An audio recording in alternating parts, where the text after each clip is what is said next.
Muy buenos días y bienvenidos aquí a Noticias Sin Adorno con la doctora Angie González y este servidor José Joe Vargas, quien estaremos hoy compartiendo las noticias de mayor relevancia, noticias que no se comparten en otros medios de comunicación al estilo de Noticias Sin Adorno. El día de hoy vamos a tener varios temas sumamente relevantes. Entre ellos estaremos hablando hoy la crisis de salud aquí en Puerto Rico, posible declaración de epidemia por influenza luego de la fiesta de la calle San Sebastián, facilitaría contratos sin pasar por el proceso de subasta. También estaremos hablando que la Cámara de Representantes en los Estados Unidos anuncia acusaciones contra el gobernador de Minnesota. Esta información se expande profundizando aún más la crisis en el estado de Minnesota.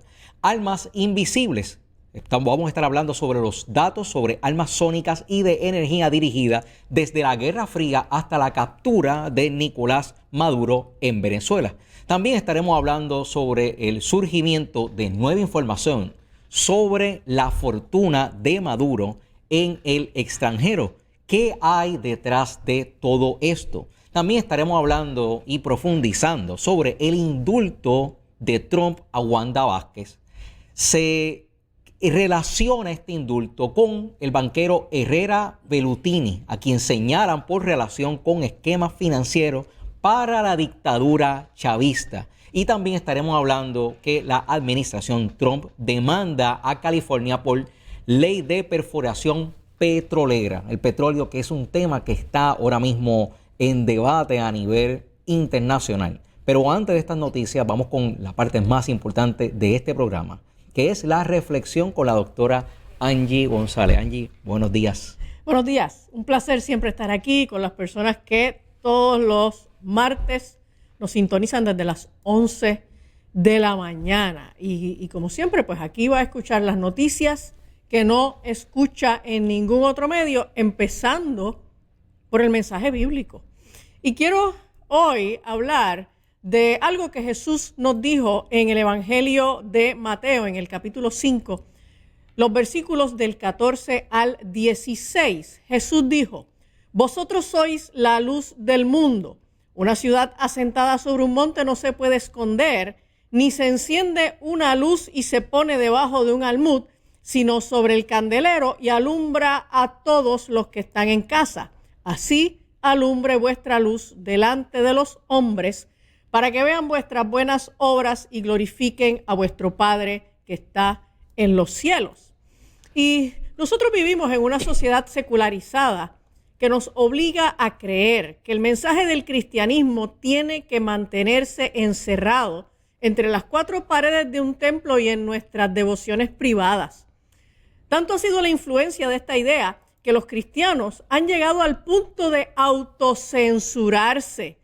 Los cristianos en Occidente no necesitamos censuras externas porque hemos aprendido a autorregular nuestro discurso. Con frecuencia, yo leo en las redes los comentarios de cristianos creyendo que la separación de iglesia y Estado no nos permite practicar o predicar nuestra fe en público.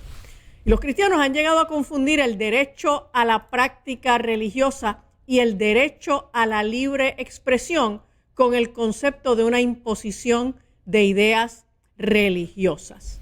Si practicamos nuestra libertad de expresión y culto, los mismos cristianos piensan que estamos imponiendo nuestra fe a otros. Los cristianos tenemos derechos amplios que protegen nuestra libertad de culto y nuestra libertad de expresión. Y las ideas del cristianismo tienen total cabida en la discusión pública, ya sea que estemos en una dependencia de gobierno, en una universidad, en una empresa privada o en un medio de comunicación. El Señor Jesús nos dejó dicho que el lugar que un cristiano tiene que ocupar en una sociedad no es el lugar oculto, no es el lugar discreto y opaco, en una autocensura. Los cristianos tenemos que poner el mensaje del Evangelio en los lugares más altos y públicos y visibles de la sociedad para que nuestra luz alumbre a todos. Ese mandato Jesucristo lo dio a creyentes que no tenían libertades religiosas ni libertades de expresión. Y aún así, Cristo esperaba que ellos proclamaran el Evangelio y mostraran su testimonio de vida, de manera que todos lo pudieran ver. ¿Cuánto más entonces el Señor no esperará de aquellos cristianos que gozamos de leyes que nos protegen para que podamos proclamar este mensaje libremente? Los cristianos en Puerto Rico no tienen razón alguna para estar callados y para autocensurarse. Yo. Bueno, después le prometo en algún espacio, tal vez con Angie González, le propongo en algún momento poder estudiar lo que viene siendo el término los cristianos nones. No sé si ha escuchado sobre ese término, porque deberíamos entonces de explorar los por, los contra, daños si alguno que está haciendo este tipo de términos. Estamos hablando que son los cristianos que no creen en denominaciones, cuáles son ventajas y desventajas para la comunidad cristiana. Así que luego abordaremos. Bueno, la primera noticia en el día de hoy, tenemos que la crisis de salud, crisis en salud aquí en Puerto Rico, es la posible declaración de epidemia por influenza luego de las fiestas de la calle San Sebastián, facilitaría contratos sin pasar por el proceso de subasta público. Estamos hablando de aquí en Puerto Rico, estamos enfrentando la inclinación del secretario de Salud por declarar una epidemia en medio de una crisis financiera de salud, lo que hace preguntarse si la declaración de epidemia se trata de una respuesta legítima para atender la salud pública o de un mecanismo para habilitar contratos millonarios sin pasar por el proceso de subasta pública.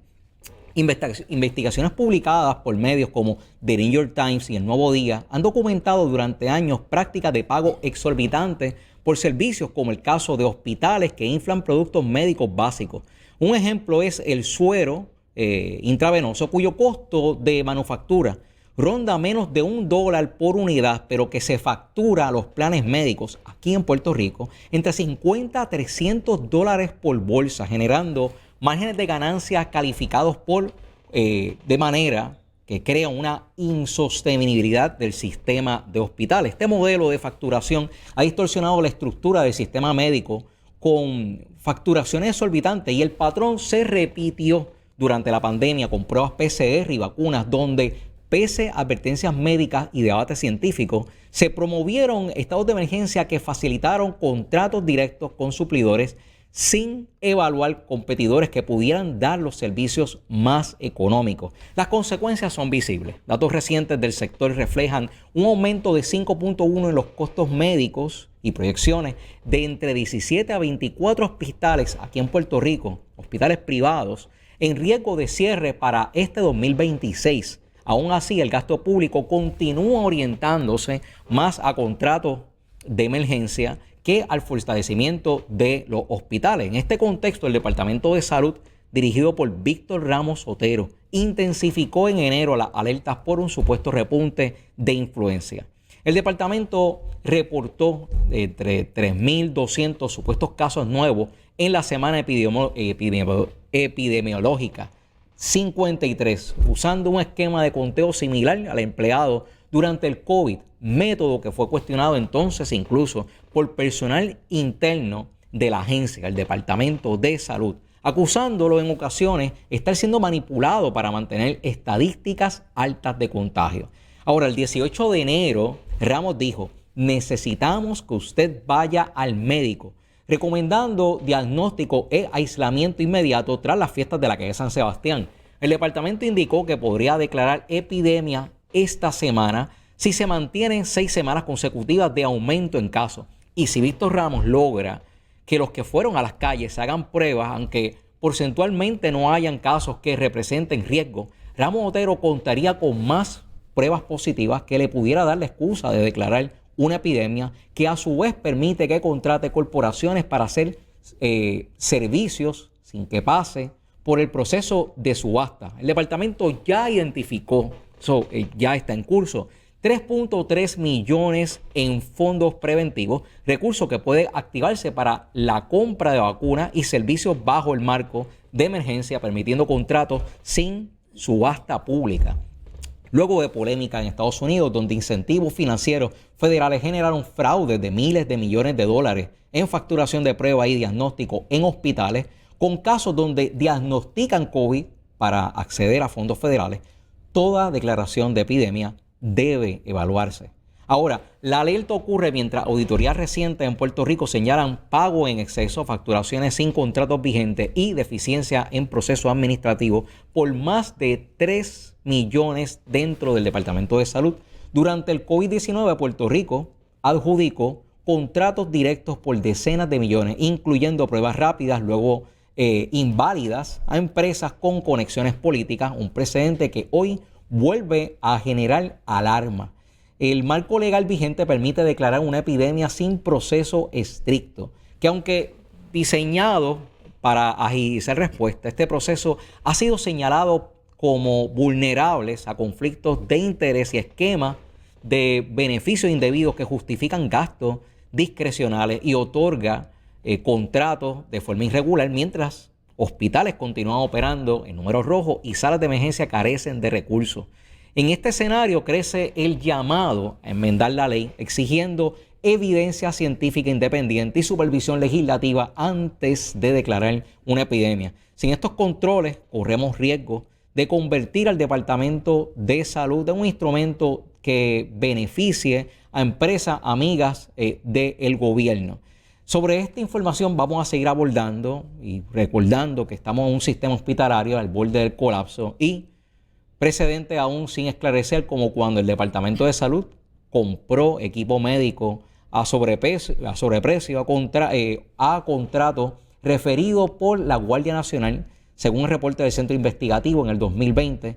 Ahora en el 2026 los pacientes deben cuidarse de que las recomendaciones del Departamento de Salud no sean hechas solo para lograr un estado de emergencia que facilite contratos a compañías simpatizantes a la administración actual sin pasar por el mecanismo de subasta, que es lo que se teme y quisiéramos que no fuera así, quisiéramos evitar. Angie González.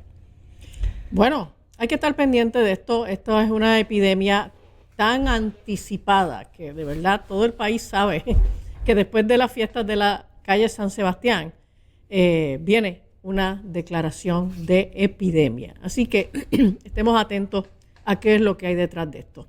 Ahora, vamos un momentito a Minnesota. Representantes republicanos de la Cámara Federal han anunciado artículos de juicio político contra el gobernador del estado de Minnesota, Tim Walz. Los artículos presentados por el representante Mike Weiner, que él es republicano de Long Prairie, describen 4 cargos separados contra Walz. El artículo 1 alega que Walz violó su juramento de cargo al ocultar conscientemente o permitir el ocultamiento de un fraude generalizado dentro de los programas administrados por el estado de Minnesota, a pesar de repetidas advertencias, auditorías, informes e indicadores públicos de abuso sistemático. El artículo 2 alega que Walz violó su juramento de cargo mediante acciones y omisiones que interfirieron con la supervisión legal, la investigación o la acción correctiva relacionada con el fraude en las agencias estatales de Minnesota. Y el artículo 3 alega que Walz violó su juramento de cargo al poner consideraciones políticas por encima de la administración legal, con lo cual traicionó la confianza pública. Por último, el artículo 4 alega que Walz violó su juramento de cargo al no cumplir con su deber constitucional de ejecutar fielmente las leyes del estado de Minnesota, particularmente las leyes que regulan la administración de los fondos públicos. Weiner dijo, y lo voy a citar, somos administradores del dinero público. La gente deposita su confianza en nosotros para tomar ese dinero y gastarlo sabiamente. Y cuando vemos esta enorme cantidad de fraude que ha ocurrido y que hemos conocido durante años, no es algo nuevo, ha estado ocurriendo durante bastante tiempo, me lo tomo muy en serio. Según el artículo 8 de la Constitución del Estado de Minnesota, solo ciertos funcionarios estatales pueden ser sometidos a juicio político por conducta corrupta en el cargo o por crímenes y delitos menores. Estos cargos incluyen al gobernador, el secretario de Estado, el auditor estatal, el fiscal general del Estado, jueces de la Corte Suprema de Minnesota, jueces de la Corte de Apelaciones de Minnesota y jueces de los tribunales de distrito de Minnesota.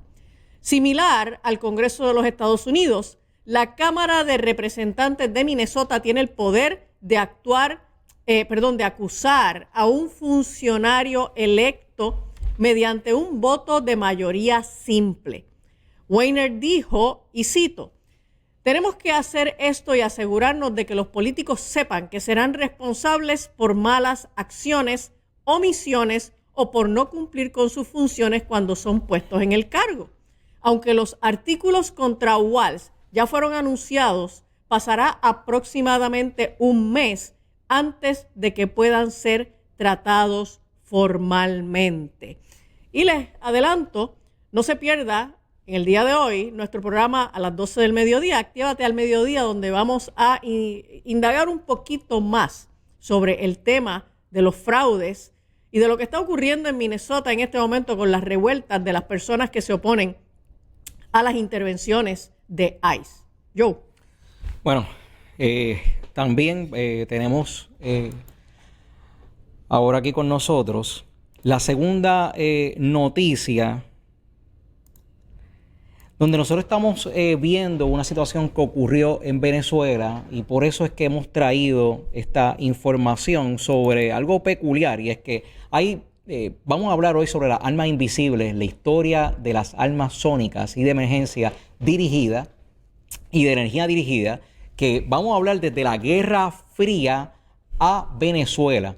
A inicios de enero del 2026, una operación militar de Estados Unidos marcó un punto de inflexión en Venezuela. El 3 de enero, fuerzas especiales estadounidenses capturaron al presidente Nicolás Maduro durante un raid que provocó la muerte de al menos 32 cubanos, identificados como asesores de inteligencia y fuerzas especiales que protegen al mandatario. El hecho expuso una presencia militar encubierta de Cuba en el régimen chavista, negada durante décadas por La Habana, y revivió un debate inquietante: el posible uso de armas sónicas o de energía dirigida en operaciones encubiertas. Según el testimonio de un guardia venezolano respaldado por fuentes cercanas a la Casa Blanca, las tropas estadounidenses habrían desplegado un dispositivo que emitió una onda intensa capaz de incapacitar sin contacto físico. Los efectos presentaron sangrado nasal, vómitos, desorientación y una fuerte sensación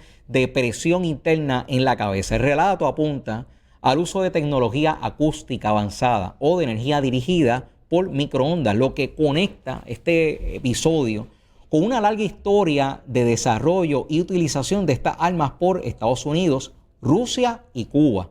De la Guerra Fría a las armas no letales. Pues aquí lo que vendríamos viendo es que el origen de estas tecnologías se remonta a la Guerra Fría. Estamos hablando entre los años del 1953 al 1976. La Unión Soviética expuso la embajada estadounidense en Moscú a microondas de baja intensidad en el llamado Moscú Signal, proyecto desclasificado de la CIA. Investigaron posibles efectos neurológicos y conductas y conductuales, minimizando públicamente los riesgos mientras avanzaban desarrollos paralelos para tratar de igualar esta tecnología rusa. De ese contexto surgieron sistemas como actualmente se conoce el Active Denial System, que emite ondas milimétricas capaces de provocar dolor intenso sin dejar lesiones visibles. En el año 2000, Estados Unidos también desarrolló el Long Range Acoustic Device, utilizado inicialmente en Irak y luego adoptado para controlar multitudes. El espejo del síndrome de esto lo podemos ver en un incidente más reciente que ocurrió en La Habana. Es que el caso de Venezuela recuerda el llamado síndrome de La Habana. Desde el 2016, diplomáticos estadounidenses y canadienses en Cuba reportaron síntomas casi idénticos: dolores de cabeza severos, náuseas, mareos, sangrado nasal y deterioro cognitivo, que es lo más preocupante, tras escuchar sonidos direccionales. Informes oficiales identificaron la energía dirigida por microondas como causa plausible, mientras Cuba lo negó sistemáticamente, igual que negaron su participación o su protección militar a Nicolás Maduro. Entre el 2024 y el 2026, documentos sugieren que Estados Unidos desarrolló dispositivos capaces de replicar estos efectos con fines defensivos, alimentando especulaciones sobre su posible uso operativo en la última operación que ellos hicieron en Venezuela. Ahora, hay unos riesgos reales para la población civil y aunque se cataloga como no letales, estas armas han demostrado causar daños permanentes. Este sistema fue utilizado en protestas como la cumbre de Pittsburgh en el 2014 y manifestaciones generando demandas por pérdida auditiva, tunitis permanente crónico y trauma cerebral que lamentablemente sufrieron estas personas y continuaron sufriendo luego de su utilización. Ahora, los fallos judiciales han reconocido que su uso fue indebido y por lo tanto en tribunales sí se probó que el Estado los utilizó contra los manifestantes. Organizaciones de derechos humanos han advertido que la línea entre la disuasión y tortura es extremadamente delgada, claro, cuando se usan este tipo de armas. El Active Denial System también plantea preocupación ética por posibles efectos internos como cáncer a largo plazo o daños reproductivos que aún no ha sido totalmente estudiado. También ocurrió, el National Lawyer Guild obtuvo una victoria civil contra la policía de Nueva York por el uso en manifestaciones del 2014 al 2017.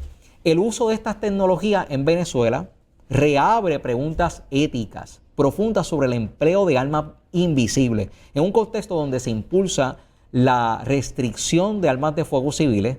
Crece el temor de que los estados concentren un poder coercitivo cada vez mayor, incorporando armas sónicas y de energía dirigida que puedan causar daños severos sin dejar rastros visibles. Al ver que estas armas no las usan únicamente los Estados Unidos, comunidades internacionales enfrentan así la urgencia de repensar cuál es el enlace, el alcance que están teniendo los países con armas de ondas que pudieran estar siendo hoy potencialmente utilizadas contra los pueblos. Sobre esta información haremos un escrito para el periódico de TIVA TV para que puedan tener esta información y compartirlo en redes sociales y con personas que requieran de esta información. Angie González. Bueno, vamos a darle una miradita más al tema de Venezuela, pero en esta ocasión nos vamos a concentrar en Nicolás Maduro y su familia. Y es que el economista español Daniel Lacalle ha publicado información acerca de la fortuna que obra en poder de Nicolás Maduro y su familia. Suiza ya ha congelado los bienes de Maduro y de su familia, quienes por los pasados años han depositado en Suiza 172 toneladas de lingotes de oro. O sea, escuchó bien, 172 toneladas de lingotes de oro. Para que tengan una idea más clara, una tonelada es igual a 2.000 libras. O sea, que Suiza confiscó 344.000 libras de oro pertenecientes a Nicolás Maduro y su familia. A modo de comparación, los datos oficiales del Vaticano dicen que el Vaticano tiene 32 toneladas de oro y Maduro tiene 172 toneladas. Wow. ¿Okay?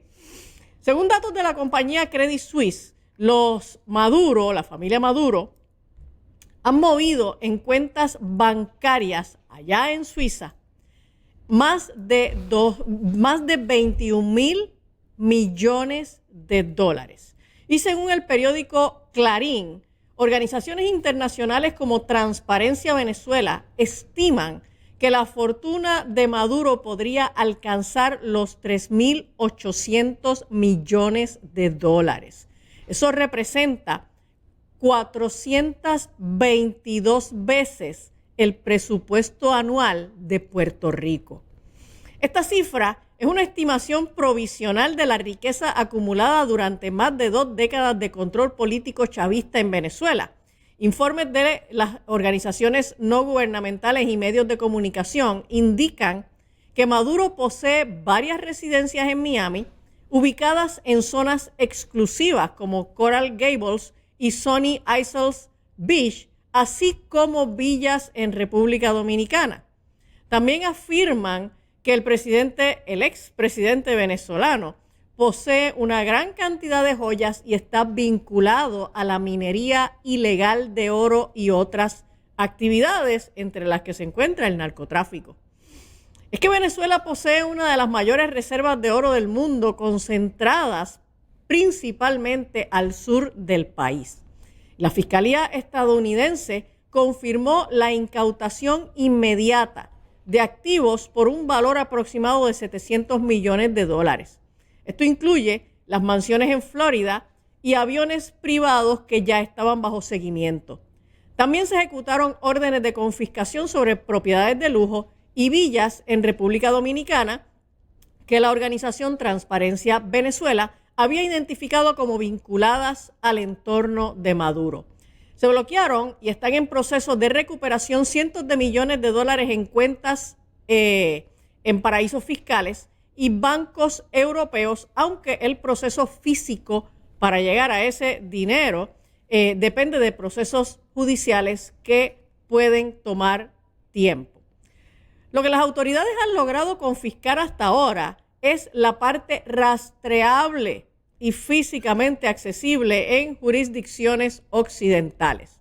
Pero el mayor desafío son los activos vinculados a la minería ilegal de oro y las inversiones realizadas a través de aliados en países que no reconocen las órdenes judiciales de los Estados Unidos. Así que cada vez que usted escuche a estas personas que andan, bendito, lamentándose porque los Estados Unidos arrestaron ilegalmente al pobre Nicolás Maduro y a su esposa, dele una miradita a la cantidad obscena de ganancia que en 2 décadas Nicolás Maduro y su esposa, la señora Flores, ¿verdad? Cilia Flores, han tenido. La realidad es que Cilia Flores, y es una persona de quien nos gustaría poder desarrollar con calma el tema más adelante, es realmente el cerebro detrás de todo este fraude que ha enriquecido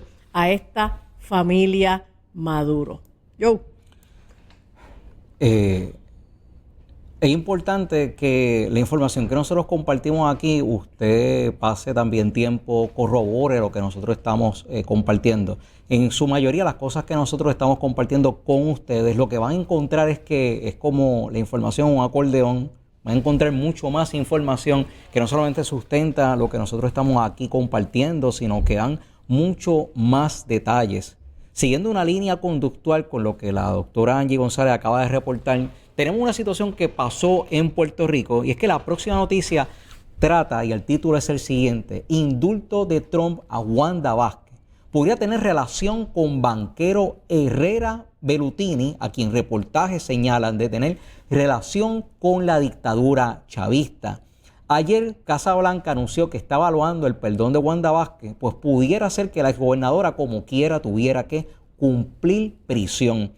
Pero todo este incidente de la decisión del presidente Donald Trump de indultar a la exgobernadora Wanda Vázquez Garcet está expuesta en el ojo público desde que medios como El Nuevo Día, Raw Story, NBC, ABC, CBS y hasta The New York Times han publicado que pudiera existir una relación entre el indulto de Wanda Vázquez con la influencia del banquero Julio Herrera Bellutini, cuya hija donó alrededor de 3.5 millones al Super PAC MAGA de Trump entre el 2024 al 2025. Diciendo estos medios que citamos que Herrera Bellutini pudiera ser la razón del indulto. Si esto fuese así, el indulto realmente estaría librando a Herrera Bellutini, pero al investigar más a fondo existen múltiples noticias desde finales de la década del 2010 que habla de investigaciones del FBI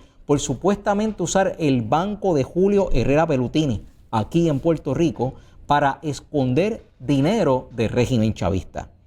Y hablando para que podamos entender el caso, la vinculación entre Wanda Vázquez y Julio Herrera Bellutini ha sido planteada por los medios antes citados, luego de que en los tribunales se estableciera que Herrera Bellutini ofreció $300,000 ilegales a la campaña de Vázquez a cambio de gestiones oficiales dirigidas a promover regulaciones favorables a sus intereses financieros, práctica conocida localmente como la compra de influencias o también lo que se llama en la calle el pay for play. Bajo esta lectura, el planteamiento de la prensa no sostiene que el indulto persiga necesariamente favorecer a la exgobernadora, sino que estaría orientado a beneficiar al banquero y a su entramado financiero, situando a Vázquez como la beneficiaria colateral, si pudiéramos decirlo de esa manera. Ahora, las implicaciones de este indulto, independientemente de que esta interpretación resulte correcta o no, el otorgamiento de un indulto a una persona que admitió la comisión de este delito proyecta un mensaje peligroso, que el abuso de poder puede quedar sin consecuencias cuando existe alineamiento político con el mandatario de turno. Ahora, el indulto se enfrenta a una ambigüedad, pues no se sabe si Wanda Vázquez aún estaría expuesta a prisión. Y es que el indulto de Trump inicialmente solo hace referencia a que perdonen el expediente del 2022. En ese 2022 los cargos graves fueron desestimados tras negociaciones sin mencionar explícitamente el caso separado del 2025, o sea que lo que está indultando Trump por el momento es el caso del 2022, no el del 2025, donde Wanda Vázquez es que se le está condenando a una pena de hasta 1 año, el que Wanda Vázquez se declaró culpable de aceptar la promesa de una contribución ilegal de un extranjero. Ahora, vamos a centrarnos en el extranjero. ¿Quién es el extranjero que Wanda Vázquez aceptó la promesa de contribución ilegal? El nombre de él es Julio Martín Herrera Bellutini, un banquero con ciudadanía venezolana-italiana, residente en Londres y dueño del banco Bancrédito Internacional. En el acuerdo de culpabilidad, Wanda Vázquez, Herrera Bellutini y el ex agente del FBI, de nombre Mark Rossini, admitieron responsabilidad por aceptar prometer una contribución ilegal a Wanda Vázquez de un nacional extranjero. En este caso estamos hablando de Herrera Bellutini, y en violación a la Ley Federal 52, que prohíbe donaciones o promesas de extranjeros en elecciones. Esto se derivó del esquema original, un esquema original del 2019 al 2020, donde Herrera ofreció apoyo financiero de alrededor de $300,000 a la campaña de Wanda Vázquez a cambio de favores regulatorios, aunque los cargos graves de soborno fueron desestimados por un acuerdo que llevaron extrajudicial. Favores solicitados según acusaciones federales. Luego, los favores que Julio Martín Herrera Bellutini le solicitó a Wanda Vázquez, según la acusación federal del 2022, se centraban en interferencias directas en la regulación de su banco, Bancrédito International Bank y Trust, por parte de la Oficina del Comisionado de Instituciones Financieras de Puerto Rico. El señalamiento específico, y es que la acción solicitada, que le solicitaron a Wanda Vázquez, bueno, pues la remoción de un personal, la remoción de un auditor senior que emitió un reporte negativo sobre Bancrédito. Entonces, la intervención directa, que fue lo que hizo entonces Wanda Vázquez. En febrero del 2020, Vázquez alegan estos medios que ordenó la terminación de ese auditor y luego entonces nombró un nuevo comisionado que favoreciera los intereses del banco. Los favores que le pidió Herrera a Wanda Vázquez fue la remoción del personal clave en la oficina de la Comisión de Instituciones Financieras. Herrera quería que Vázquez despidiera o presionara la salida de auditor senior o examinador que había emitido el reporte negativo contra Bancrédito. En febrero del 2020, Vázquez alegan estos medios que ordenó la terminación de este auditor. Luego Wanda nombró a un comisionado favorable a cambio del apoyo financiero, que fueron esos $300,000. Herrera Bellutini lo que buscaba finalmente es que Wanda Vázquez influyera para instalar ese nuevo comisionado y lo pudiera entonces favorecer, facilitando así sus operaciones sin escrutinio. Ahora, ¿en qué consistían esos señalamientos contra Berutini? Bueno, el banco fue investigado, ese banco, el de Herrera Berutini, por el FBI, la oficina del comisionado de instituciones financieras, donde relacionaban el banco de Herrera Berutini de facilitador financiero para evasión de sanciones y ocultamiento de fondos a personal del régimen chavista. Bancrédito Internacional permitió que figuras cercanas al régimen chavista usaran su banco aquí en Puerto Rico para procesar transacciones que burlaran sanciones del Departamento del Tesoro de los Estados Unidos. En un reportaje del Nuevo Herald titulado Berlusconi guarda el dinero de empresa ligado al régimen, el periodista Casto Ocando reportó que Herrera Berutini era conocido internacionalmente por guardar dinero de empresarios ligados al régimen chavista en su banco de Puerto Rico, siendo investigado por transacciones sospechosas. El reportaje lo vincula a irregularidades que potencialmente pudiera ser lavado de dinero, según el medio. En otros medios como dehablahispana.com, los titulares son Julio Herrera Berutini accused of being a frontman for Maduro. Por lo que fuera de Puerto Rico, que eso es tal vez la noticia importante, es que Wanda Vázquez no es quien levanta interés, sino que la preocupación es el por qué Trump perdona al banquero Julio Herrera Berutini. El banco también de Julio Herrera fue multado con $15 millones por la red de ejecución de delitos financieros del Departamento del Tesoro de los Estados Unidos, después de que admitió violaciones de las reglas contra el blanqueo de dinero de la ley de secreto bancario. En enero del 2026, medios como Vindicator, The Independent y El Nuevo Día reportaron que Isabela, y aquí es que viene la parte de que si existió algún conflicto de interés, Isabela Herrera, la hija de Julio Martín Herrera, dueño de este banco, hizo una donación al PAC de MAGA por $1 millón. Pero esta donación se hizo luego de que en el 2025 los tribunales emitieran en agosto un acuerdo judicial favorable para su padre Herrera Berutini.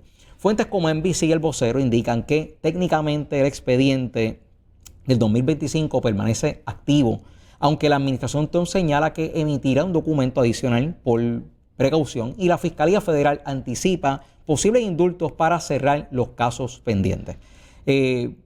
Esta historia de banquero y su relación con el régimen chavista es mucho más amplia y su banco en Puerto Rico. Así que esto continuará en desarrollo. Si me preguntan, al menos mi impresión pudiera ser que alguno de la información que está saliendo sobre dónde es que Maduro tiene dinero escondido pudiera estar saliendo de fuentes como esta, no queriendo vincularlo directamente con que este hombre está brindando información, pero la realidad es que también, según el perfil de lo que estamos viendo, no pudiéramos negarlo. Angie González. Esto es una novela mucho más amplia, pero... Esto es una novela. Esto es una novela que tú te tienes que comprometer conmigo y con todos nuestros televidentes a que tú vas a continuar dándole a esta novela, porque, oye, aquí es donde uno se da cuenta de la parcialidad y del compromiso ideológico de los medios tradicionales de prensa, de comunicación, porque pues todos los todos los cañones se enfocan en Wanda Vázquez, y yo no estoy diciendo que Wanda Vázquez es inocente, todo lo contrario. Wanda Vázquez es culpable y Wanda Vázquez ella misma se ha declarado culpable sobre algunos cargos. O sea, esto no es una monjita de la caridad. Pero entonces, ¿por qué solamente nos enfocamos en Wanda Vázquez si en realidad, por la información que Joe nos está trayendo y la que falta, porque él me habló unas cosas fuera del aire que las está desarrollando, y entonces nos vamos a dar cuenta de que en realidad este señor Herrera Berutini es la persona importante en este caso, pero los medios pues sencillamente lo ignoran. Nadie está hablando de este señor porque este señor es el que tiene las conexiones con el chavismo, y los medios de comunicación en Puerto Rico pues están muy comprometidos con cuidarle las espaldas a la imagen del socialismo y del comunismo en América Latina. Que si Trump indultó a delincuentes, señores, el indulto es para los delincuentes. O sea, por definición, un indulto es un perdón presidencial o del gobernador, aquí en Puerto Rico pues también se hace, hacia unas personas que han sido convictos por unos casos criminales. Digo, que han sido convictos no, porque a partir de Biden en adelante en la historia, ahora también se pueden hacer indultos preventivos a personas a las que no se les ha radicado ningún cargo, pero por si acaso se encontrara que en el curso de la vida han cometido algún delito, pues entonces ahora también se dan indultos preventivos. Y todos conocemos, ¿verdad?, el caso de los indultos a Hunter Biden y a Anthony Fauci y otra gente. Algo Sí. que quería sumar a eso es que toda esta información, no es que nosotros tenemos un investigador en el field, en este caso. Este caso lo que despierta mucha suspicacia es que son basados en investigaciones que se han hecho durante décadas, porque ya lleva más de una década este historial de este hombre. Pero cómo ahora los medios, cuando van a tocar el caso de Wanda Vázquez, siendo los mismos medios los que emitieron información en contra de este hombre con estos lazos tan arraigados al chavismo, ahora como hay una división del tema del chavismo, porque ahora pues la izquierda quiere defender de alguna manera el régimen del chavismo y la derecha no. Entonces se parcializa y los medios lo que están haciendo es que están escondiendo los mismos reportajes que señalan la vinculación de este hombre como tal y como lo reportaron. Por eso es que dentro del reportaje pasado fui bien preciso en decir, según como dicen estos medios, es que hay un listado de medios que están hablando inclusive de cómo es que este hombre se perfila, que puede ser que haya sacado dinero del régimen chavista, lo haya puesto en otros lugares, quebró los bancos, muchos bancos en Venezuela. Esto es una situación que se tiene que investigar, porque para nosotros tomar una postura de decir si lo que Trump está haciendo es correcto o es un acto criminal, la realidad es que primero tenemos que tener esta data para entonces poder formular una evaluación y poder determinar bien, porque si no, estamos hablando de que si nos gusta el indulto de Wanda Vázquez, bueno, yo creo que a nadie le gusta, ¿verdad? Pero tenemos que ver entonces el contexto para ver si es bueno, si es malo, si es peor. Pero tenemos que tener la información. Sí. No, lo que Trump está haciendo es algo que la Constitución le concede. Que a mí no me guste, no, a mí no me gusta. Yo tengo un issue con el asunto de los indultos. Y creo que los indultos deberían tener unos criterios de inclusión o de exclusión que sean bien delimitados, para que entonces no ocurra que cuanto presidente o gobernador decida indultar criminales, pues lo pueda hacer indiscriminadamente. Porque es que llegamos entonces a casos extremos, como los indultos preventivos, en donde una persona que todavía ni siquiera le han radicado los cargos ya está perdonado. Así que a mí los indultos no me gustan. Yo creo que los indultos deberían tener unas limitaciones, pero este es el mundo en donde vivimos, así que esa parte yo no la controlo, y la realidad es que Donald Trump no está haciendo nada ilegal indultando a unos delincuentes, pero lo que pasa es que pues a nosotros nos incomoda, ¿ok? O sea, nosotros no estamos de acuerdo con eso. Pero bueno, vamos de nuevo a dar una miradita en Estados Unidos, y en esta ocasión quiero mencionarles que la administración de Trump está demandando a California por una ley que exige que los sitios de perforación de petróleo y gas se mantengan a más de media milla de distancia de hogares y otros lugares considerados sensibles. Y la demanda que fue presentada el 14 de enero impugna el proyecto de ley del Senado 1137 de California. El gobernador Gavin Newsom firmó la medida en el 2022, pero solo entró en vigencia completa a mediados del 2024.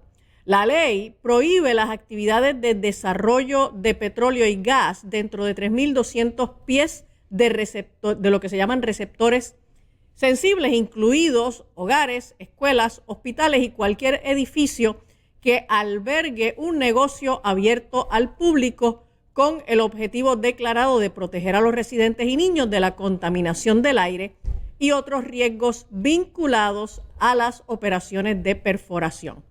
También impone nuevos requisitos a los pozos existentes dentro de los 3.200 pies de sitios sensibles, incluidos límites de ruido y la obligación de desarrollar un plan de detección y respuesta de fugas para el 2025. Mientras que Newsom ha celebrado la implementación de la ley como una victoria sobre el gran petróleo, la administración Trump la calificó como un intento inconstitucional de interferir con la forma en que el gobierno federal gestiona sus propios activos, porque todas estas instalaciones petroleras están enclavadas en terrenos federales. Y la demanda fue presentada por el Departamento de Justicia de los Estados Unidos en nombre de la Oficina de Administración de Tierras del Departamento del Interior de los Estados Unidos, que otorga contratos para desarrollar recursos de petróleo, gas y carbón en tierras federales. En su denuncia, el Departamento de Justicia sostiene que al prohibir el desarrollo de combustibles fósiles en nuevas tierras federales que se encuentran dentro de las zonas de protección de la salud de 3.200 pies, California busca ilegalmente dictar si, cómo y bajo qué condiciones Estados Unidos puede llevar a cabo el desarrollo de combustibles fósiles autorizados federalmente en sus propias tierras. O sea, el asunto es que las regulaciones federales sí permiten el desarrollo de estos proyectos a esa distancia, pero la ley de California la prohíbe a pesar de que son terrenos federales. El pleito legal forma parte del impulso más amplio de la administración Trump para aumentar la producción de energía nacional y reducir la dependencia de las importaciones de energía extranjera. En abril de 2025, el presidente Donald Trump emitió una orden ejecutiva titulada Protegiendo la energía americana del exceso de injerencia estatal, señalando que California, Vermont y Nueva York imponen lo que él llamó políticas onerosas sobre la producción de combustibles fósiles para avanzar su agenda climática.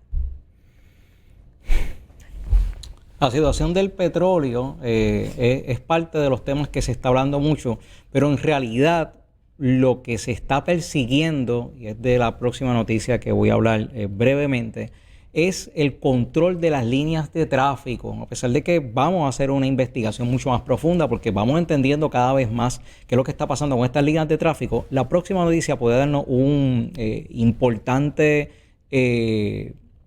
orientación hacia dónde es que están yendo todos los esfuerzos de poder controlar tanto los minerales como el petróleo, como otro tipo de minerales, pero vamos a centrarnos específicamente en qué es el corredor del transporte transártico, que esto es lo que está desarrollando Rusia y es lo que está interponiéndose Donald Trump para poder tomar una posición y nosotros poder evaluar si lo que está haciendo Trump es correcto. Tenemos que conocer esta información. Y es que Rusia avanza con fuerza en su ambicioso corredor del transártico.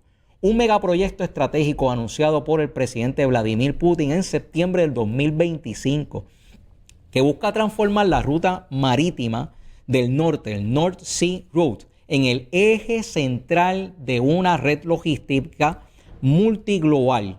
El proyecto conecta a Eurasia a través de Ártico desde San Petersburgo, pasando por puertos claves como Murmansk y Arjángelsk, hasta Vladivostok, combinados transportes marítimos, ferrocarriles y por carretera.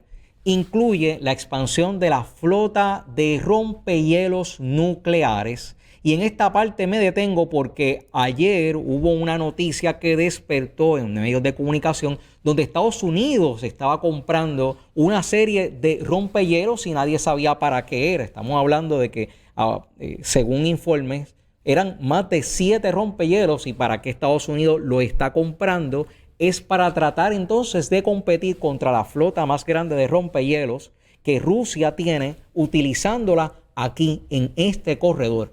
Modernización de puertos árticos con tecnología por parte de Rusia, buscando supuestamente unas vías que mantengan la estructura ecológica de los lugares. Desarrollo de redes de ferrocarriles en el Ártico y uso de ríos siberianos como el Obi y Yeisen y Lena. Esto es una información que a nosotros es muy nueva, pero la realidad es que allí lo que se está construyendo es un gran canal de vías de tráfico, donde el que lo está controlando ahora mismo es Vladimir Putin. Ahora, los beneficios principales que Rusia promueve, rutas mucho más cortas y económicas que las tradicionales, como el canal de Suez, o inclusive es más rápido que el canal de Panamá para ellos. Estamos hablando para poder traficar desde China hasta Europa. Hay una reducción significativa en tiempo y costo en el comercio internacional. Hay un alivio a la carga sobre el ferrocarril transiberiano, que es el que se utiliza para transportar muchas cosas el día de hoy. Potencial para aumentar el tráfico de mercancía de las actuales 35 a 38 millones de toneladas anuales que se trafican en esa área, y están hablando de que se va a subir el monto del tráfico entre 70 a 100 millones de toneladas para el 2030, es lo que planifica Vladimir Putin. En los últimos meses, a finales del 2025, ha habido avances concretos, según indica Rusia. Putin ordenó al gobierno preparar propuestas para construir buques especializados y mejorar la logística en ríos árticos. El tráfico en la ruta marítima del norte superó los 30 millones de toneladas en el 2025, impulsando principalmente por minerales y sus derivados. Se posiciona Rusia como elemento clave en el desarrollo integral del Ártico ruso, aunque hay desafíos futuros como mantener volúmenes de carga después del 2035 por el agotamiento de los yacimientos actuales. Este megaproyecto refuerza el rol de Rusia como una competencia logística en el norte global y compite con rutas convencionales, aunque enfrenta retos como sanciones occidentales que limitan ciertas tecnologías y dragados portuarios. Ahora, esta jugada geopolítica y económica clara para conectar mejor Siberia, los Urales y el lejano oriente con mercados globales es lo que está llevando Vladimir Putin. En este contexto es que nosotros debemos de continuar desarrollando noticias para que nosotros podamos, con videos, con más información, entendamos qué es lo que está pasando, porque ni tan siquiera la población estadounidense aparentemente conoce qué es lo que está ocurriendo allá en el área donde se está desarrollando estas vías de tráfico. Lo importante de esto es que no hemos hablado de Groenlandia, pero lo que choca con que estas vías crezcan de la manera que Vladimir Putin tiene programada es Groenlandia.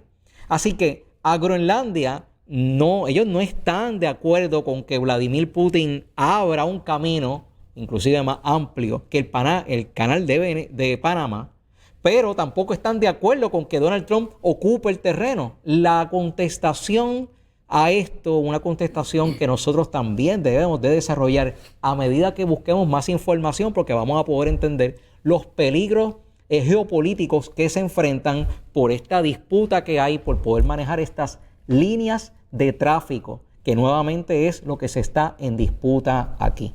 Angie González. Bueno, esto se pone interesante. El caso de Groenlandia en algún momento lo tendremos que desarrollar aquí con detalle, pero adelante, yo no necesariamente pienso que Groenlandia tenga que ser el Estado 51, pero pienso que Estados Unidos tiene que entrar en algunas negociaciones importantes con Dinamarca, con Groenlandia, porque Estados Unidos tiene que garantizar su presencia, su control y su presencia militar, sobre todo. Estados Unidos tiene presencia militar ahí, pero garantizar, ¿verdad?, que esa presencia militar se mantenga, porque Groenlandia es un issue importante en la seguridad del planeta. Bueno, Gracias a todos por habernos acompañado. Ahora vamos a continuar con el programa de Actívate al Mediodía. Vamos a continuar con la doctora Angie González, pero vamos a tocar el estudio sobre el terrorismo doméstico y sobre importante información sobre esto. Dos cosas. Le quiero dar las gracias a las personas que han comprado el libro Hurtar, Matar y Destruir de la doctora Angie González. Lo tenemos a la venta aquí en Tiva Backstage. Recuerda que puedes pasar por Tiva Backstage para adquirir tu libro, y le damos también las gracias a las personas que han apoyado a Superpan. Superpan, el pan que nos acompaña, y gracias a este pan es que nosotros podemos realizar estos programas a Superpan con nuestro auspiciador. Gracias a todas las personas y que pasen buenas tardes.